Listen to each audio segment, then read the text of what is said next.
Class क्यों नहीं चल रही है अभी?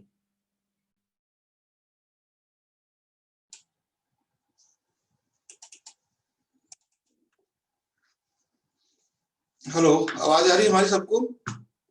Yes sir, good morning sir. Good morning, good morning, good morning sir. Good morning sir, good morning, good morning सब लोग। अच्छा, काफी लोग कम है आज।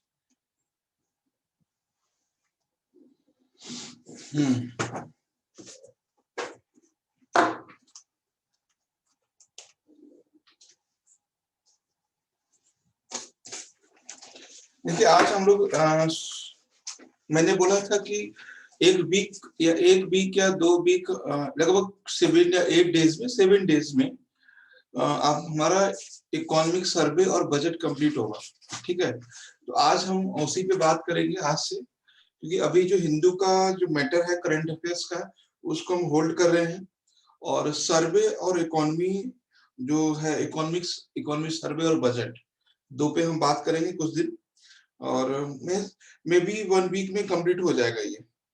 ठीक है, तो आप लोग भी कोशिश ये करेंगे फिर। और जब ये इकोनॉमी सर्वे कंप्लीट हो जाएगा, उसके बाद हम लोग एक छोटा सा इस पे टेस्ट भी रखेंगे, है ना, प्रीलिम्स के लिए। तो प्रीलिम्स का जो टेस्ट रहेगा वो छोटा सा रखेंगे, ताकि आपको चीजें कवर हो पाए कि कितनी आपको समझ में आई। ठीक है, तो इकोनॉमिक सर्वे यानी आर्थिक समीक्षा की बात करें, और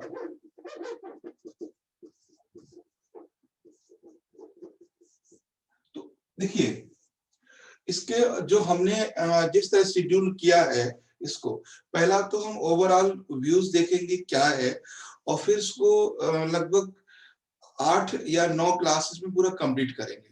ठीक है, तो पहले कुछ ओवरऑल जो समय समरी में दिया हुआ है, जो एग्जाम के पॉइंट ऑफ व्यू से, उसको हम करेंगे। फिर हम लोग चैप्टर वाइज करेंगे इसको। ठीक, तो सबसे पहले तो हमें कुछ इकोनॉमिक सर्वे के बारे में जान लेते हैं। अगर हम आपसे बोले कि अगर ये सेंटेंस आपके सामने है, economic survey is presented by chief economic adviser in parliament, तो ये सेंटेंस राइट या रॉन्ग है?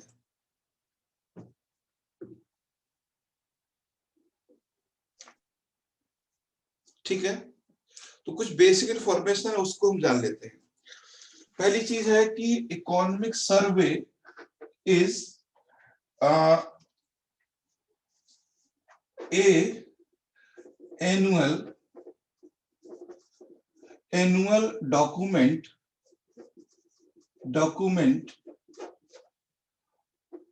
of the government of India या of the Ministry of Economic Affairs या Ministry of Finance। ठीक है, Ministry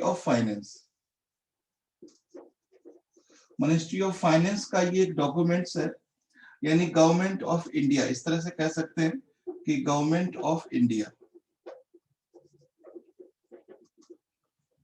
तो एनुअल डॉक्यूमेंट्स है, यानी वार्षिक दस्तावेज है, of the ministry of finance, वित्त मंत्रालय का, means government of India.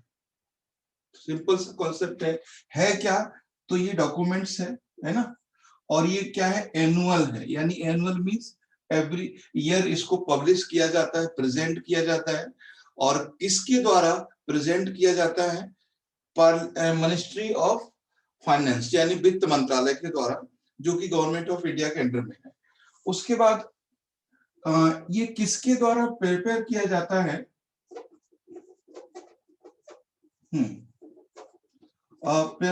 Prepared by chief economic adviser of India. ठीक है, chief economic adviser of India, इसके द्वारा इसको प्रिपेयर किया जाता है, and presented both houses of parliament by the finance minister, यानी दोनों हाउसेस में इसको प्रेजेंट किया जाता है फाइनेंस मिनिस्टर के द्वारा, यानी वित्त मंत्री के द्वारा, before just budget in the budget session. तो कुछ बातें हैं, इसको प्रेजेंट किया जाता है presented in parliament.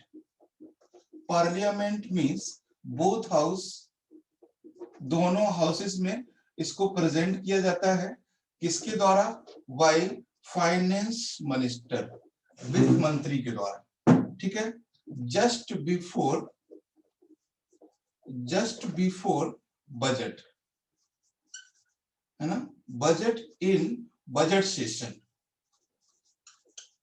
ये चीज ध्यान रखना आपको, ये बजट सेशन में प्रेजेंट किया जाता है। तो ये किसके द्वारा प्रेजेंट किया जाता है?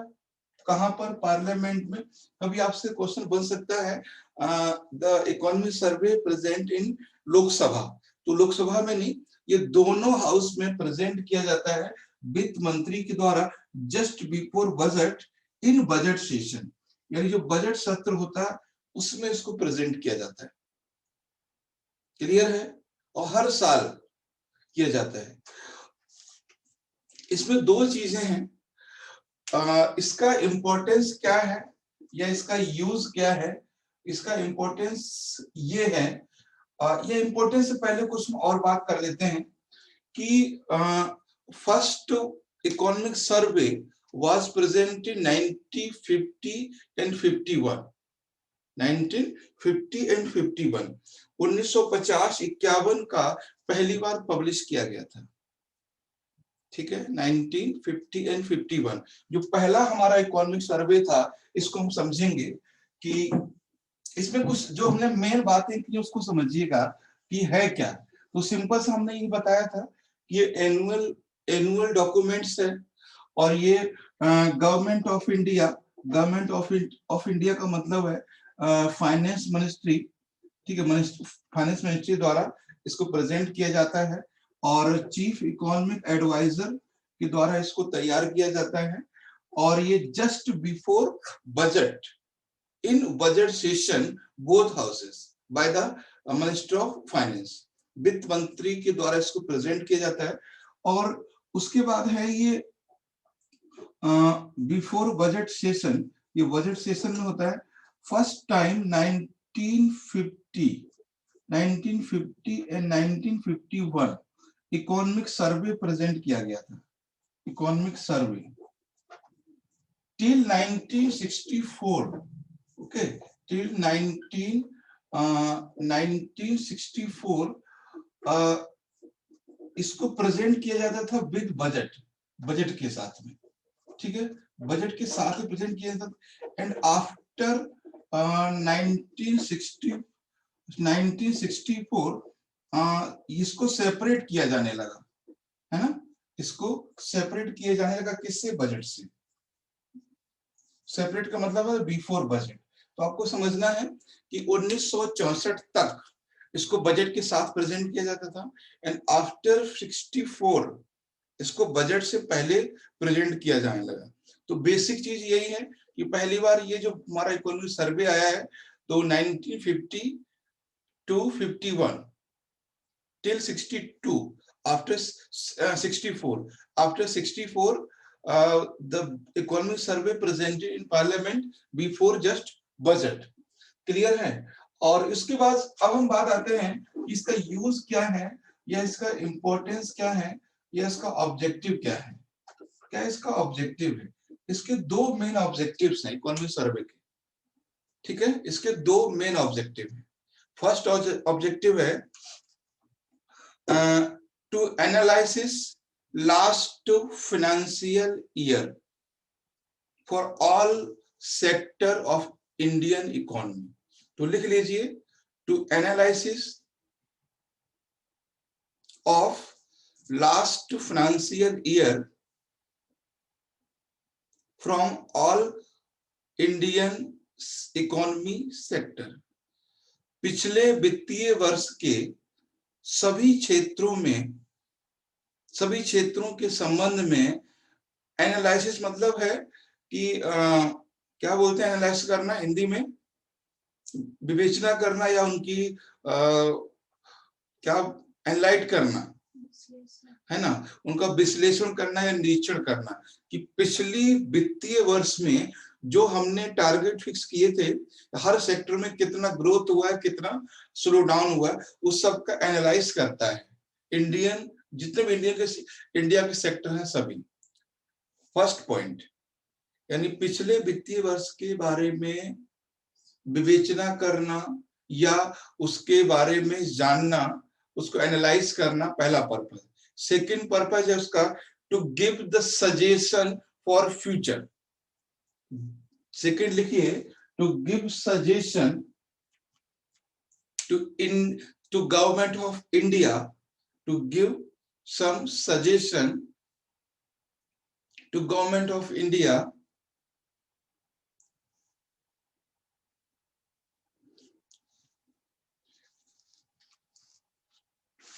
For Indian economy related, for Indian economy related, यानी भारतीय अर्थव्यवस्था संबंधित कुछ सुझाव देना। तो दो पर्पज हैं, यहाँ पे नोट करके लिख लीजिए। Economic survey is not the binding documents, that is a non binding document. Non binding means है इसमें जो सजेशन दिए हैं, इसमें जो डेटास दिए हैं, उसके लिए गवर्नमेंट ऑफ इंडिया जस्टेबल नहीं है। आप ये नहीं कह सकते कि आपने जो 2000, सपोज कीजिए अगर 2018 एंड 19, ठीक है, मैं किसी सेक्टर में ग्रोथ मान लीजिए 5% है, अगर 2019 एंड 2020 में ये ग्रोथ रहेगा 2%, तो आप ऐसा नहीं है कि कोई कैंडिडेट इसके अगेंस्ट जाके गवर्नमेंट ऑफ इंडिया के अगेंस्ट चला जाएगा कोर्ट में, तो ऐसा नहीं है, ठीक है। गवर्नमेंट ऑफ इंडिया के अगेंस्ट ये नहीं जाएगा कोई, क्योंकि ये नॉन बाइंडिंग डॉक्यूमेंट्स होता है, दैट इज ओनली एनालिटिकल, केवल एक इसकी विवेचना होती है, केवल एनालाइज होता है और उसमें कुछ भी नहीं है। उसके लिए उसको आंसर देने के लिए गवर्नमेंट ऑफ इंडिया रिस्पॉन्सिबल नहीं है, जस्ट, बट मॉरली वो होता है, but not we can not challenge in court. वैसे गवर्नमेंट ऑफ इंडिया से लोग, मीडिया वाले पूछ सकते हैं, लोग पूछ सकते हैं कि इस पीरियड में इतना ग्रोथ रेट था, ऐसा क्यों हुआ, इस सेक्टर में इतना स्लो डाउन हो गया, तो ये चीजें होती हैं। तो आई थिंक आपको समझ में आ गया होगा कि एनुअल डॉक्यूमेंट्स है और ये government of India finance minister के द्वारा तो प्रेजेंट किया जाता है, और ये 1964 में अलग कर दिया गया। और इसमें जो इम्पोर्टेंट है वो दो हैं, पहला है एनालाइज करना इंडियन इकोनॉमी को, एंड सेकंड सजेशन देना, but not, that is the non binding documents. Clear है सबको यहाँ तक? सर सजेशन कौन देता है? सजेशन इकोनॉमिक सर्वे में दिए होते हैं कि what should be done for the next time या नेक्स्ट ईयर। जैसे मान लीजिए किसी एनर्जी सेक्टर में कोई स्लो डाउन हुआ, तो कुछ सजेशन इकोनॉमी में रहते, कुछ सर्वे में रहते हैं सजेशन की व्हाट शुड बी डन, या क्या होना चाहिए था और क्या आगे होना चाहिए और कैसे ये हो सकता है, तो कुछ एडवाइस, कुछ सजेशन दिए रहते हैं। सर यू मीन टू से इकोनॉमिक एडवाइजर? हाँ, इकोनॉमिक एडवाइजर। जो इकोनॉमिक एडवाइजर हैं, that is head of the department, और उसमें बहुत सारे ऐसे इकोनॉमिस्ट होते हैं, मतलब इकोनॉमिस्ट तो लगभग 10 से 15 इकोनॉमिस्ट होते हैं जो पूरी सर्वे को तैयार करते हैं। केवल चीफ एडवाइजर नहीं, चीफ इकोनॉमिक एडवाइजर ही नहीं होते, उनकी पूरी टीम होती है जो इंडिया लेवल के टॉप इकोनॉमिस्ट होते हैं, वो जाके उसको रेडी करते हैं, तैयार करते हैं और वो सजेशन देते हैं। ठीक है, ये है, ठीक है। यहां तक किसी को प्रॉब्लम तो नहीं है? बेसिक था ये, मतलब कुछ ऐसा केवल पहला पॉइंट हमने इसमें डिस्कस किया है। उसके बाद देखते हैं इसमें कि इस बार का जो थीम है, ठीक है, थीम, ये क्वेश्चन बन सकता है। थीम जो है 2022 एंड 2021 का थीम क्या है, तो ये क्वेश्चन अभी बन सकता है। एक बार आरपीएस एग्जाम में क्वेश्चन आया था, तो थीम क्या है, तो कभी ये क्वेश्चन हो सकता है आपके लिए। तो थीम इसके दो हैं, ठीक है, शायद आपको पता होगा। पहला थीम है इसका saving lives at the rate, इस तरह से है, हैशटैग, हाँ, हैशटैग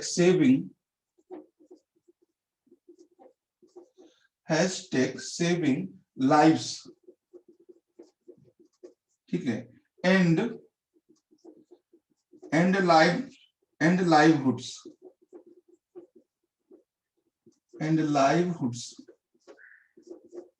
ये है एंड लाइवहुड्स। दूसरा है हैशटैग वी सेव्ड रिकवरी,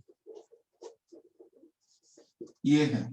तो ये थीम है आपके इस साल के इकोनॉमिक सर्वे के, hashtag saving lives and livelihoods and hashtag V shaped recovery, sorry, हाँ,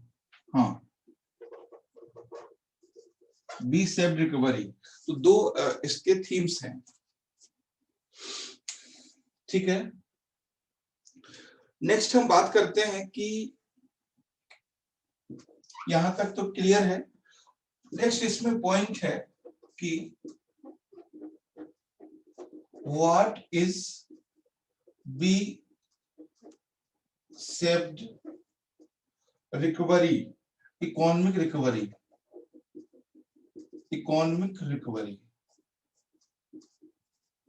सर जो आप लिख रहे हो वो क्लियर नहीं दिखाई ठीक, दे रहा। अभी देखता हूँ, यहाँ पे लिखता हूँ, ठीक है। हमने ये लिखा कि वी, चलिए इस पूरा लिखते हैं, बी सेव्ड इकोनॉमिक रिकवरी, ठीक है। ये क्या है, ये क्वेश्चन आया है, what is be saved economy recovery economy. तो बी सेव्ड इकोनॉमी रिकवरी का मीन्स है कि जैसे मान लीजिए ये है, इन 2019 एंड 2020 में जो रियल जीडीपी है, ठीक है, रियल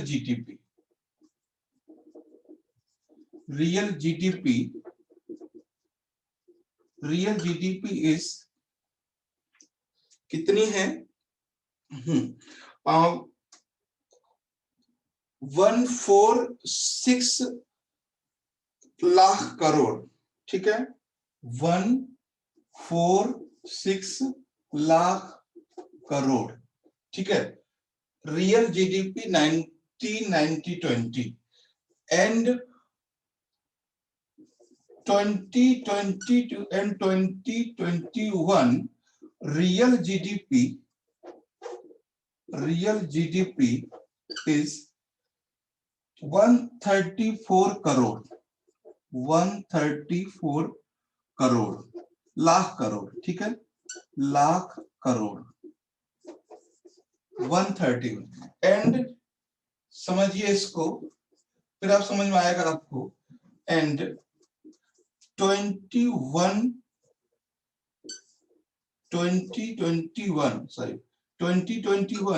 and 2022, ठीक है, 22 रियल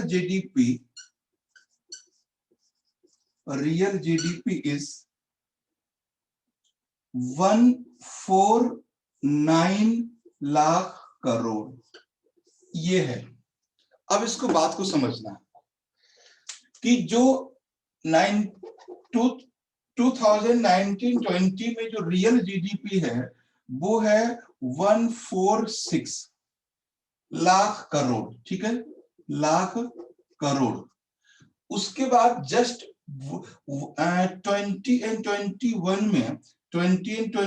में जो रियल जीडीपी हो गया है वो कितना हो गया है, 134 लाख करोड़, ठीक है। तो यानी ये जो इतना कम हुआ है अचानक से, और ये था, ठीक है। दूसरी चीज है, हम 2021 to 22 अगले साल हम इसको हम देख रहे हैं 149 लाख करोड़।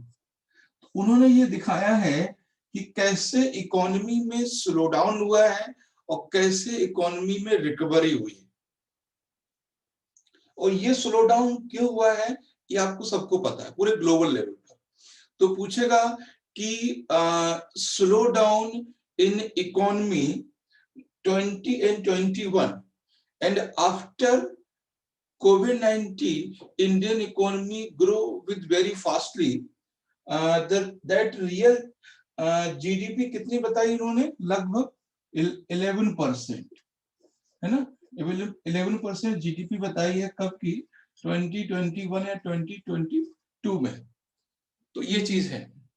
तो ये था कि कैसे वो बढ़ा। यहाँ पे कोई क्वेश्चन हो तो बता दो। कभी आपसे क्वेश्चन पूछेगा कि जीडीपी कितना रहेगी 2021 में, 21 या 22 में, तो वो जीडीपी रहेगी 11%। अब 11% किसका ग्रोथ करेगा ये हमें समझना है। 11% ग्रोथ है वो क्या है? तो ये जो है इतना उन्होंने बताया कि 2019-20 में इतना इकोनॉमी था इंडिया का पूरा रियल जीडीपी, और 2021 में ये पहुंच गया कम होके, फिर से बढ़ेगा। कितना पहुंचेगा? 149 लाख करोड़ जीडीपी पहुंचेगा। ठीक है, 1.49 करोड़। तो ये था बी सेफ रिकवरी इकोनॉमी। कभी आपसे ये पूछ सकता है कि वास्तव में 2 साल में कितनी जीडीपी में ग्रोथ हुई है 2 साल के अंदर। मतलब 1920 से लेकर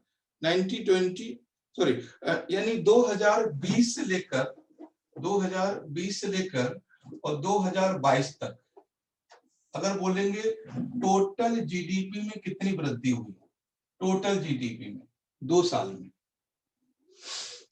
है ना? तो कितनी मानेंगे यहां से यहां तक? इसमें और इसमें कितना टोटल होगा? लगभग 2%, है ना? लगभग 2.4%, 2.4%। अब देखो बहुत सारे कंफ्यूजन है यहाँ पर आपके मन में, और ये कंफ्यूजन सब दूर हो जाएंगे धीरे धीरे। पहला पॉइंट ये समझना है आपको कि बी सेव्ड इकोनॉमी क्या है। तो बी सेव्ड इकोनॉमी एक मॉडल है जो हमारे भारत सरकार ने इंडिया की इकोनॉमी को दिया है। मतलब बहुत पहले बहुत तेजी से स्लो डाउन हुई है, फिर हमने बहुत तेजी से उसको गेन किया है, तो हमारी बी शेप्ड इकोनॉमी हो गई। अब बी शेप्ड इकोनॉमी डेटा की तरफ हम चलते हैं, तो डेटा में हम देखते हैं कि 2019 और 20 में 2019 और 20 में जो हमारी 146 लाख करोड़ जीडीपी थी, रियल जीडीपी, जो इतनी हो गई है 2020-21 में आके। और हम आगे कल्पना करते हैं ये जो 134 हो गई है, आगे नेक्स्ट ईयर यानी 21 या 22 में ये हो जाएगी 149। तो ये जो ग्रोथ होगी वो 11% होगी। अब ये 11% और 2% में क्या है ना? बात समझिए। अगर हम बोलते हैं कि 2020 से लेकर 22 तक टोटल ग्रोथ कितनी परसेंट हुई, तो वो मात्र 2.4% है। अगर हम देखेंगे 2020 से, है ना, 2021 अगर हम देखेंगे 2021 से लेकर 22 तक, यानी एक साल में ग्रोथ कितनी होगी? वो होगी 11%। ये वाला जो बताता है आंकड़ा, तो ये है। अब क्वेश्चन यहां से ही बन सकता है, क्वेश्चन यहां से ही बन सकता है। ठीक, अब जो इसमें जो 2020 से लेकर 2022, इसमें जो नीचे गई हमारी जीडीपी उसको माइनस करेंगे ना इसमें जाके? इसको मैं सर समझ नहीं पाया हूँ ये पॉइंट। मतलब कैसे ये 2.4 है और ये 11% कैसे हो रहा है? ठीक है, अब देखिए समझिए इसको। यानी 2020 20 में, यानी 19-20 का जो हमारा जीडीपी है, रियल जीडीपी है, 19-20 का जो हमारा रियल जीडीपी है वो कितना है? 146 lakh crore real GDP. Real GDP मतलब होता है कि हमने बाहर का निकाल के, तो ये 146 लाख करोड़ है 19 और 20 का। अब हम देखते हैं कि 20 और अब हम देखेंगे 21 और 22 का। 19 और 20 का ये हो गया है ना, 19 और 20। फिर हम देखेंगे 21 और 22 का। 21 और 22 का कितना है? 149 लाख करोड़। तो अगर हम इसमें कितना प्लस करेंगे जो ये हो जाएगा, तो 2.4 लगभग होगा, तो वो 3 या कुछ होगा। इस इतना तो 2.4% ही ये ग्रोथ हुई है 2 साल के अंदर, 2.4। यानी 19-20 में आप देखियो, आप 19-20 हटा दीजिए, 20 को समझिए। 20 में कितनी है? एक 1.146 लाख करोड़। 22 में कितनी होने की संभावना है? 149 लाख करोड़। तो टोटल अगर देखेंगे परसेंट में तो कितना हुआ है? 2.4। अगर हम बात करेंगे एक साल में, मतलब 21 से 22 तक, 21 से 22 तक जो ये लोग संभावना कर रहे हैं, तो वो है 21 में कितनी थी? 34, और 22 में कितनी होगी? 49। तो इसका जो है ये 11% है, ये है इसमें। तो जो ये मीडिया दिखा रहा है या गवर्नमेंट ऑफ इंडिया जो बता रहा है, वो रियल जीडीपी नहीं बता रहा 2 साल का, वो बता रहा है कि हमारा जो हमारा 20-21 था, तो कोविड-19 का दौर था 20-21, है ना, और उसके बाद हम जो 21 और 22 में जो ग्रोथ करेंगे वो 20-21 का 11% होगा, ये कह रहे हैं, ये वो लोग कह रहे हैं। ठीक है, ये है, कंपेयर कर रहे हैं वो है? इस तरीके से 2 ईयर का कंपेयर कर रहे हैं। हाँ, 2 ईयर का कंपेयर ठीक है। कर रहे हैं। पहले आपसे वो सिर्फ क्वेश्चन ये पूछेगा कि कोविड-19 से लेकर 22 तक कुल जीडीपी कितनी ग्रोथ हुई है? तो कुल जीडीपी ग्रोथ हुई है 2.4% कुल।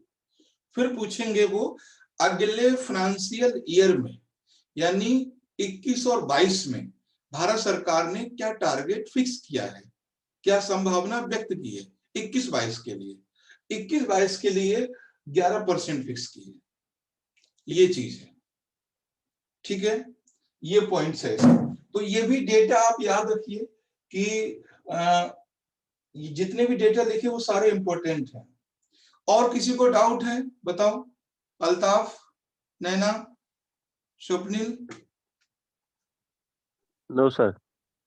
सर अभी लिख लीजिए, जब इकोनॉमी का सेक्शन होगा तो अप्रोच क्लियर है सर लाइफ सेविंग का आप क्या बता रहे थे? क्या? सेविंग लाइव्स बताया ना आपने, उसका क्या था? वो थीम है, 2 थीम है। एक है लाइफ सेविंग एंड सेव, क्या था इसमें? हाँ, सेविंग लाइफ्स एंड लाइवहुड्स।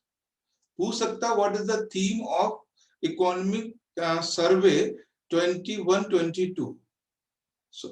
तो क्या होगा? जो सॉरी पहले वाली थी, उसमें क्या दिया था उन्होंने कि 2 दिए थे हमने, बी सेव्ड रिकवरी, और दूसरा था सेव लाइफ एंड लाइवहुड। तो ये थीम थी उनकी जो उन्होंने पब्लिश किया, इकोनॉमिक सर्वे 20 and 21 उसमें। ठीक है, अब देखिए, देखो कोई भी डाउट हो तो पूछ लेना। यहाँ पे डाउट क्या हो सकता है मालूम आपको? डाउट सिर्फ आपको ये हो सकता है कि कुछ बेसिक टर्मिनोलॉजी है। जैसे एक तो दिमाग में ये आ सकता है कि जीडीपी क्या है ना, जीडीपी क्या है। उसके बाद इसमें है कि रियल जीडीपी क्या है, रियल जीडीपी क्या है, ये भी क्वेश्चन बन सकता है। ठीक है, तो दोनों में फर्क पता है आपको? What is the GDP and what is the real GDP. दो चीजें Yes, sir. हैं। सर। देखिए, एक होता है जीडीपी होता है टर्म, और एक होता है जीएनपी, है ना। एक होता है जीएनपी, जीडीपी एंड जीएनपी। तो पहले जीडीपी समझिए। जीडीपी का मतलब है कि जो हमारे टोटल सेक्टर हैं, एग्रीकल्चर, ठीक है, industry, agriculture, industry and service sector, ठीक है, इन चारों सेक्टर का जो टोटल प्रोडक्शन होता है, ठीक है, जो टोटल प्रोडक्शन होता है, टोटल प्रोडक्शन होता है कहां पर, इंडिया में, ठीक है, इंडिया में होता है, और उसको हम कहते हैं जीडीपी, ठीक है, ग्रोस डोमेस्टिक प्रोडक्ट। इसको हम बहुत इजी भाषा में ये भी लिख सकते हैं, इंडिया, केवल इंडिया, यानी इंडिया के अंदर जो भी प्रोडक्शन होता है वो, इसको हम शॉर्ट में ऐसे भी कर सकते हैं। थोड़ा यहाँ पे हमने खोल दिया, यहाँ पे सिर्फ इंडिया लिख दिया, ठीक है। तो agriculture, industry and service sector, तीनों में जो प्रोडक्शन होता है उसका जो कॉस्ट होता है वो हम कहते हैं जीडीपी। हम इसको ना हटा के हमने सिर्फ इंडिया लिख दिया, यानी इंडिया का मतलब है जो भारत की टेरिटरी है, जो सीमा है, उसके अंदर सभी। अब इंडिया में कौन कौन लोग हैं, अब इंडिया में देखो दो तरह के लोग हैं, एक तो इंडियन है ना, इंडियन है, और दूसरा फॉरेनर्स है ना, फॉरेनर्स हैं। तो इन दोनों के द्वारा जो भी प्रोडक्शन होता है टोटल, वो कहते हैं जीडीपी। अब जीएनपी क्या होता है, जीएनपी में सीधे लिख दीजिए यहाँ पे इंडियन, इंडियन, इंडियन, इंडियन कहाँ कहाँ पर है, इंडियन इंडिया में है, ठीक है, जो इंडियन है वो कहाँ कहाँ पर है, इंडिया में और वर्ल्ड में, ठीक है। यानी जो इंडिया जहां भी, इंडियन जहां भी ग्रोथ करते हैं, जहां भी, जैसे मान लीजिए कि आपके भाई हैं वो यूएसए में है, यूएस में है, और उनको जो सैलरी मिलती है, उनको, यानी आपके भाई को जो सैलरी मिलती है वो जीएनपी का पार्ट है ना। यानी इंडियन का मतलब है भारतीय जहां भी है, उनकी इनकम भारत में जोड़ी जाएगी और वो जीएनपी होगी, ठीक है। उसके बाद जीडीपी क्या है, इंडिया के अंदर कोई भी व्यक्ति प्रोडक्शन करता है, चाहे वो इंडियन करे या फिर कोई फॉरेनर करे, विदेशी करे, दोनों के अंदर में जीडीपी आता है। इसको हिंदी में कहते हैं सकल घरेलू उत्पाद, ठीक है, सकल घरेलू उत्पाद, और इसको कहते हैं सकल राष्ट्रीय आय, सकल राष्ट्रीय आय दिख रहा है यहाँ पे, सकल राष्ट्रीय आय, हाँ, राष्ट्रीय उत्पाद, सॉरी, उत्पाद, ये चीज है। तो यहाँ पर सकल घरेलू उत्पाद है, वहां पर सकल राष्ट्रीय आय, ठीक है। किसी कंफ्यूजन तो नहीं है। जीडीपी मीन्स इंडिया, मतलब इंडिया में जो जहां भी पैदा हो रहा है वो जीडीपी है, जीडीपी है, कभी नहीं भूलोगे। इंडियन मतलब इंडियन जहां भी है वो सब जीएनपी में आता है। अब इसका मतलब बहुत सारे जब हम लोग लिखते हैं या लिखाते हैं, बहुत सारी चीजें, इनको माइनस कर देंगे, इनको प्लस कर देंगे, क्या मतलब है, सीधे याद रखो इंडियन और इंडिया बस। उसके बाद आता है रियल जीडीपी, मिटा दें इसको। नेक्स्ट आता है इसमें रियल जीडीपी। अब देखो रियल जीडीपी का मतलब क्या है, उसको समझिएगा। रियल जीडीपी का मतलब ये होता है,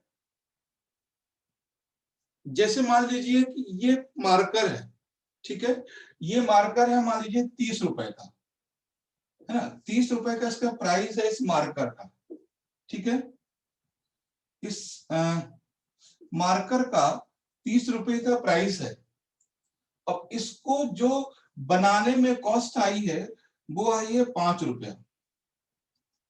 5 रुपए इसको मैन्युफैक्चरिंग कॉस्ट है। 5 रुपए इसकी मैन्युफैक्चरिंग कॉस्ट है। तो जो रियल कॉस्ट होगी इसकी, जो कॉस्ट होगी वो होगी इसकी 10 रुपए, सॉरी 25 रुपीज, 25 रुपीज। तो ये रियल कॉस्ट हो गई इसकी, वास्तविक कॉस्ट। मतलब अगर जैसे हमने ये मार्कर बनाया तो 5 रुपए तो हमने इसको बनाने में लगा दिए और हमें फायदा कितने का हुआ, 25 रुपए का।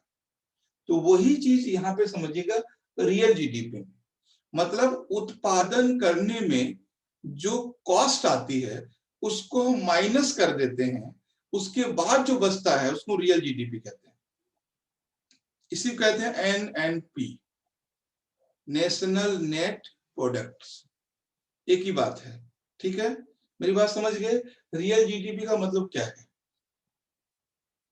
ये है जैसे किसी ने गेहूं उगाए, है ना, और गेहूं उगाए उसने कितने, 50, मान लीजिए 50 लाख रुपए की, ठीक है, 50 लाख के गेहूं हुए उसके, और 50 लाख रुपए की गेहूं उगाने में उसको 3 लाख रुपए खर्च हो गए उगाने में, 3 लाख रुपए खर्च हो गए।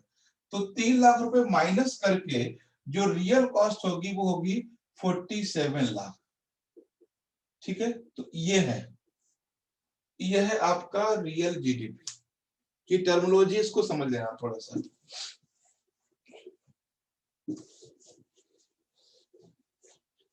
तो अभी आई थिंक हमने जो बात की है वो की है जीडीपी और जीएनपी और रियल जीडीपी, ठीक है, रियल जीडीपी।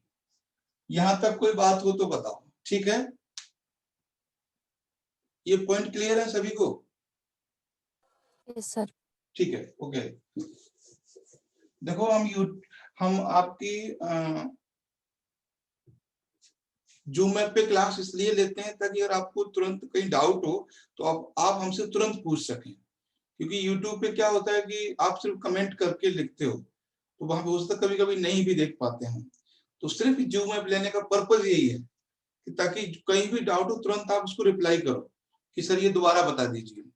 बहुत सारे होते हैं, कोई कुछ लोग मतलब आपके आगे पीछे ज्वाइन करते हैं, किसी का कट जाता है, तो वहां पे कम्युनिकेशन में बहुत प्रॉब्लम होती है। यहाँ पर ऐसा नहीं है, सीधे सीधे आपसे बात होती है, ठीक है। अब हम बात करते हैं, नेक्स्ट पॉइंट पे आते हैं। देखिए उसमें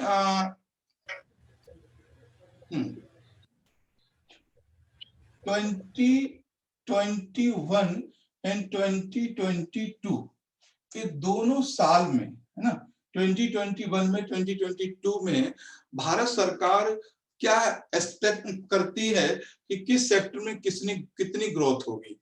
तो इनका कहना है कि जो एग्रीकल्चर है, ठीक है, एग्रीकल्चर है, एग्रीकल्चर में ग्रोथ ये कह रहे हैं कि 3.4 हो सकती है, ठीक है। उसके बाद ये इंडस्ट्री में कह रहे हैं, है ना, ये इंडस्ट्री में कह रहे हैं कि 9.6% होगी। ये भी डेटा बहुत इंपॉर्टेंट है, ठीक है। उसके बाद ये सर्विस सेक्टर में बता रहे हैं, सर्विस सेक्टर बता रहे हैं 8.8 होगी, 8.8% होगी। तो ये इनका एक एस्टिमेट है। और यही चीजें, इतनी चीजें अगर आप देखोगे ना बुक में, तो 3 पेज में इतना ही दिया हुआ है, सिर्फ इतना घुमा फिरा के ऊपर नीचे करके, ठीक है। तो ये है। अब इसमें ये क्यों समझना जरूरी है? समझना जरूरी इसलिए है कि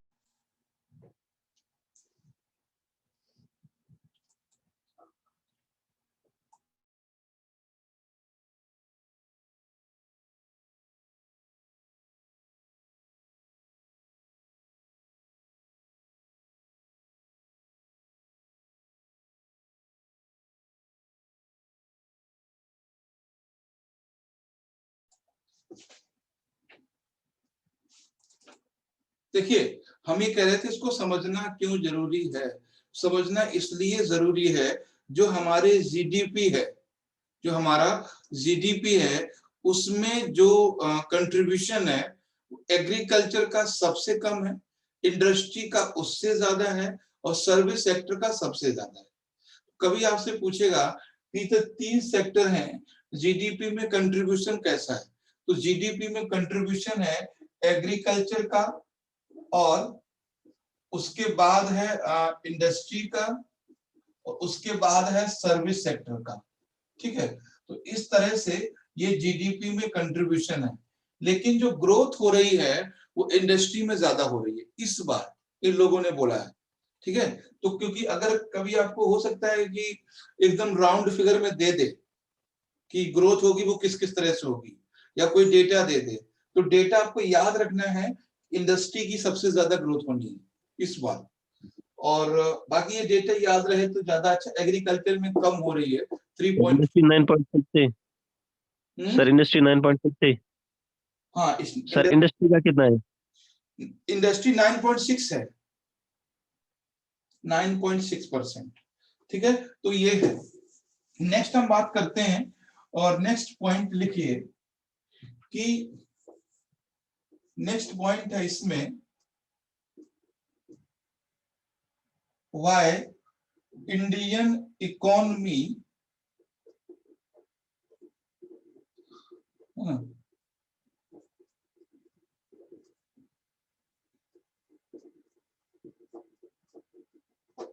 ऐसा क्या है कि why Indian economy recovery we said, ऐसा क्या रीजन है कि जस्ट बहुत तेजी से होगा, अचानक से स्लो डाउन हुआ है और अचानक से वृद्धि होगी। ये बहुत बड़ा पॉइंट है,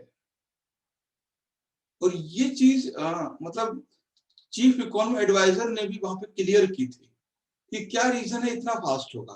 पहला रीजन है, इसको समझिए, पहला इसमें जो रीजन है वो है मेगा वैक्सीनेशन। मेगा वैक्सीनेशन, जो वैक्सीनेशन हमारे यहाँ हो रहा है वो बहुत बड़े लेवल पर होगा, मेगा वैक्सीनेशन ड्राइव।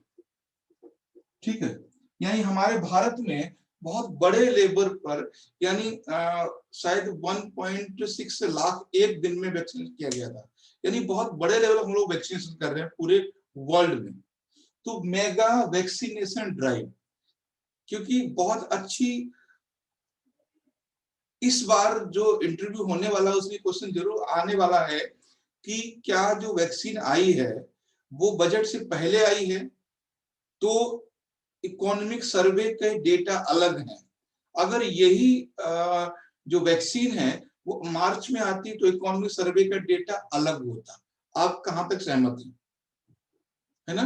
तो बिल्कुल आप एग्री करेंगे कि जो वैक्सीन आई है उस वजह से बहुत सारी एक कैसे उम्मीद की किरण जागी है लोगों में, तो अगर वैक्सीन नहीं आती, कुछ आसार ही नहीं होते, फेल होती रहती, तो बजट का भी कुछ अलग होता, और जो इकोनॉमिक सर्वे का जो डेटास हैं उनका फिगर भी कुछ अलग होता। ठीक है, ये चीज है, क्योंकि मेगा वैक्सीनेशन की वजह से हर फील्ड में रिकवरी होगी, क्योंकि वैक्सीनेशन होगा तो जो माइग्रेट करके गांव लोग गए हैं वो वापस आएंगे, इंडस्ट्री चलाएंगे, दुकान खुलेगी, मार्केट खुलेगा, कॉलेज खुलेंगे, इंस्टीट्यूशंस खुलेंगे, यानी we will back on work. हम लोग सब लोग वापस हम लोग अपने काम पर आएंगे। और सबसे क्लियर बहुत इंपॉर्टेंट बात है कि हम लोगों ने 8 से 10 महीने तक मैन्युफैक्चरिंग रोक के रखा था। जो हमारे पास स्टॉक था, बफर स्टॉक्स को बोलते हैं, वो हमने कंज्यूम किया है, और उसको फिलअप करने के लिए हमें इंडस्ट्री में बहुत तेजी से, यानी 9.6% ग्रोथ करना है। अब बात समझ आई क्यों इंडस्ट्री कर रहा है। देखिए, कपड़ा नहीं बन पाया इस बार, है ना, लोग, यानी सारी इंडस्ट्री हो, किसी भी फील्ड हो, सिर्फ इंडिया में नहीं पूरे वर्ल्ड में सारी इंडस्ट्री बंद रही है, लेकिन ना तो किसी ने कपड़ा पहनना बंद किया, ना किसी ने खाना खाना बंद किया, मतलब कोई भी चीज कम मतलब बंद नहीं की। चीनी, चाय, जो कुछ हम लोग यूज करते थे अपने कंजप्शन में, हाँ कुछ चीजें थी जो लग्जरी गुड्स थी वो हमने कम की हैं, ठीक है। लेकिन ना हमने चाय की पत्ती कम की है, ना हमने पेस्ट कम किया है ना हमने चीनी कम खाई है। जो चीजें खाने पीने वाली थी सब हमने यूज की हैं। लेकिन पॉपुलेशन ग्रोथ में कोई कमी नहीं आई, पॉपुलेशन और ज्यादा बढ़ी, ठीक है। तो पॉपुलेशन में कोई कमी नहीं है, कंजप्शन बढ़ा है, तो हमें इंडस्ट्री में और ज्यादा बड़े लेवल पे काम करना है, और उसके लिए हमें एक लेबर चाहिए था, और उसके लिए हमारे लिए वैक्सीन आ गई है। तो we will back on work, हम वापस आएंगे, काम करेंगे, और फिर तुरंत ही ग्रो करेगा। इसलिए उन्होंने सबसे ज्यादा इस पे इफेक्टेड था। एग्रीकल्चर में क्यों कम किया है? क्योंकि एग्रीकल्चर जो लोग लॉकडाउन के समय चले गए थे घर, फिर वो आएंगे वापस, है ना। एग्रीकल्चर के लोग फिर से अवॉइड करेंगे, फिर से लोग शहरों की तरफ भागेंगे, क्योंकि अब नाउ दे आर सेफ, कोई दिक्कत नहीं है उनको, ठीक है। पहला रीजन। दूसरा क्या था उसमें? हाँ, दूसरा ये था कि इंडस्ट्री, है ना, इंडस्ट्री है वो, उनका जो प्रोडक्शन है, वो नीड बहुत तेजी से ग्रो करेगा, है ना, बहुत तेजी से ग्रो करेगा। यानी प्रोडक्शन की हमें नीड है ना, हमें प्रोडक्शन ग्रो की नीड है, वो भी हमारा ग्रो करेगा। Service sector will increase, service sector बढ़ेगा। 5 स्टार होटल बंद है, थिएटर सिनेमा बंद है, ठीक है, सारी चीजें जो टूरिस्ट लोकेशंस है वो सारी बंद है, तो हमारा सर्विस सेक्टर भी इंक्रीज करेगा, है ना। सर्विस सेक्टर, लोग बहुत दिनों से बंद हैं, घरों में लोग घूमने जाएंगे। सर्विस सेक्टर बहुत तरह का है, बहुत तरह का है। सर्विस सेक्टर का मतलब काफी कुछ है।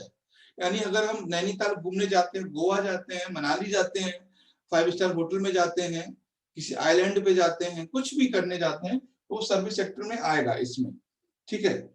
और उसमें इसमें भी बहुत सारी चीजें, मैं इंडस्ट्री की बहुत जरूरत है, हमें बहुत ज्यादा जरूरत है इस चीज की, क्योंकि हमने बैठ के खाया है, पूरी साल हमने बैठ के खाया है, किया कुछ नहीं है, तो अब करना पड़ेगा, क्योंकि हमने जो मुफ्त में गुजारी है साल, उसके लिए हमें काम करना पड़ेगा, ठीक है। तो ये चीज है कि ये आपसे क्वेश्चन बन सकता है, why Indian economy recovery V shaped, क्यों, कैसे, क्यों करेगी वो, उसका रीजन ये है आपके सामने। यहाँ तक कोई दिक्कत किसी को? No sir. हाँ, तो ये वो क्वेश्चन थे जो सीधे सीधे मैंने भी इकोनॉमिक सर्वे को जो पीडीएफ वाला आया था पीआईबी में, उसको पढ़ा है। उन्होंने बहुत ही, एक तो सिस्टमेटिक वो नहीं है, मैंने देखा है, सिस्टमेटिक बहुत ज्यादा नहीं है वो। तो ये था क्वेश्चन आपके दिमाग में कि क्यों होगा। दूसरा पॉइंट है इसमें कि एक आपको पता है सीएडी, पता है किसी को? सीएडी, यस, किसी का कॉमर्स रहा है, बीकॉम किया किसी ने? Current account deficit, current account deficit, इसको हिंदी में क्या बोलते हैं? चालू वित्तीय घाटा, या कैसे कुछ कहते हैं सर अब समझ, हैं?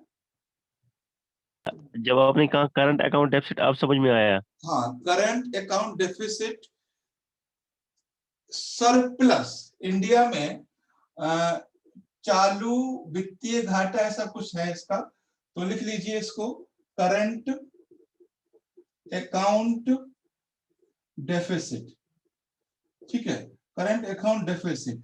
करंट अकाउंट डेफिसिट का मतलब होता है, क्या होता है बता सकते हैं कोई, बहुत सिंपल फॉर्म में? देखिए, सर जो बजट होता है उसमें हमने कितना घाटा किया है, यानी कि यस, हम जैसे मान लीजिए हमने हेल्थ के लिए, सपोज कीजिए, हम आपके पास समझ गए, जैसे हेल्थ है, हेल्थ के लिए हमने बोला कि हम 2021 और 2022 में 100 रुपए खर्च करेंगे, सपोज करो, मैं बहुत एकदम इजी भाषा में बता रहा हूँ, हमने 2021-22 में हमने बोला कि हम हेल्थ के लिए 100 रुपए खर्च करेंगे, हमने 100 रुपए दिए, लेकिन हेल्थ से हमें वापस कितने मिले, जो हमारे बैक मिले, जो हमें रिटर्न मिला, जो जो जो गवर्नमेंट को वापस मिला, गवर्नमेंट ऑफ इंडिया को, वो मिला मान लीजिए 75, ठीक है, 75 मिला। तो जो 25 है वो है CAD, ठीक है। तो ये था अल्ताफ, यही है। जी सर। हाँ, ठीक है। तो करंट अकाउंट डेफिसिट का मतलब होता है कि जितना हमने बजट में जिस सेक्टर के लिए दिया है, जितना वापस मिलता है उसमें से कितना है जो कम मिला है, उसको हम कहते हैं करंट अकाउंट डेफिसिट। और ये नॉर्मली हमेशा ही रहता है ज्यादा, 3.2, 3.5, 3.4 ये हमेशा रहता है। हमेशा भारत सरकार घाटे में रहती है, हमेशा। But 20 and 21 that is surplus 2%। ऐसा हुआ है भारत में, पहली बार हुआ है पिछले 17 सालों में कि करंट जो CAD है, करंट अकाउंट डेफिसिट है, वो सरप्लस है, ठीक है, सरप्लस है। सरप्लस कितना है ये? 2%, ठीक है, 2% सरप्लस है 2020 and 21 में। That is the first time in last 17 year, पहले 17 साल पहले ऐसा हुआ था, ठीक है, ये पहले 17 साल था, एक बार हुआ था। तो ये जो करंट अकाउंट डेफिसिट है वो पहली बार है सरप्लस हुआ है हमारा। तो पहले दो चीज समझना है कि करंट अकाउंट डेफिसिट है क्या, तो हमने आपको यहाँ समझा दिया। अब ये कितना बड़ा है? 2% बड़ा है।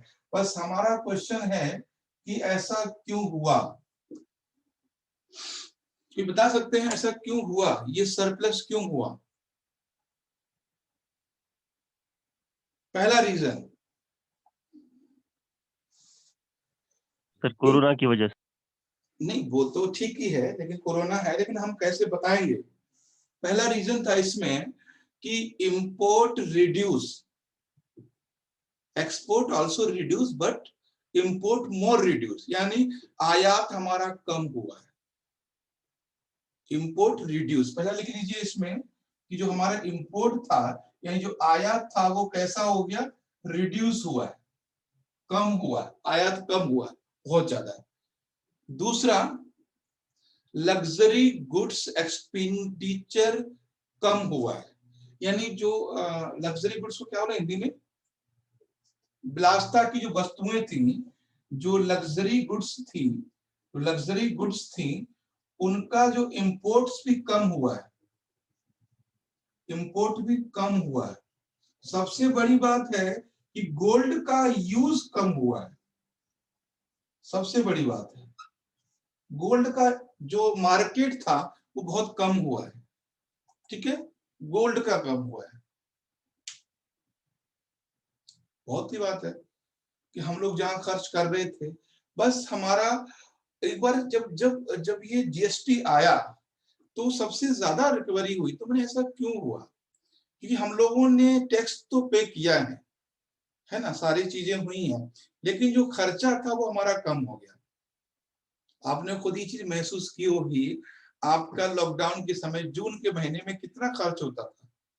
जिंदगी सिर्फ दूध से चल रही थी, वो भी मिल जाए धोखे में, तो भागते दौड़ते आलू सब्जी मिल जाए, बड़ी बात है।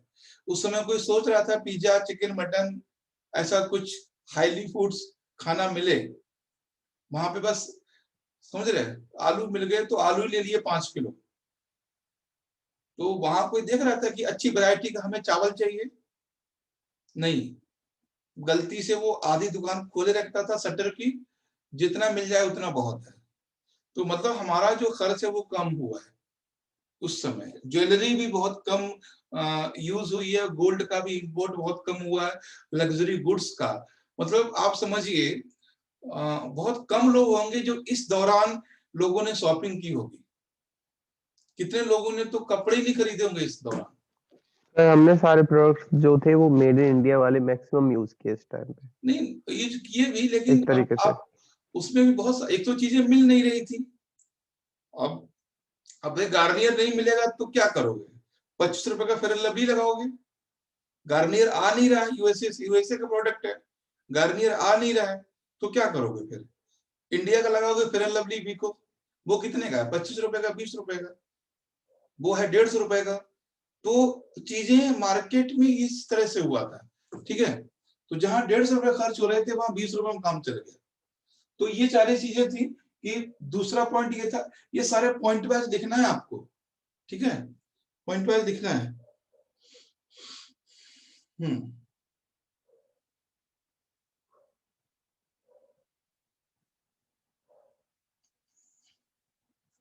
और चलिए हम लोग इससे आगे ना हम लोग कल ही करेंगे। और ज्यादा पॉइंट 5-6 पॉइंट हमने डिस्कस किए हैं, इनको अच्छे से आप लोग नोट कर लीजिएगा, क्योंकि ये सिर्फ पॉइंट नहीं है, ये इकोनॉमी भी है। आप समझोगे कि सीएडी क्या है, आप समझोगे कि रियल जीडीपी क्या है, आप समझोगे कि एग्रीकल्चर सेक्टर क्या है, सर्विस सेक्टर क्या है, जीएनपी क्या है, जीडीपी क्या है, रियल जीडीपी क्या है। तो इन सारे टर्मिनोलॉजी पर भी ध्यान देना है, ठीक है। अभी हम लोग क्लास को यहीं पर रोकते हैं, 9:15 पे जीएस की क्लास है, ठीक है।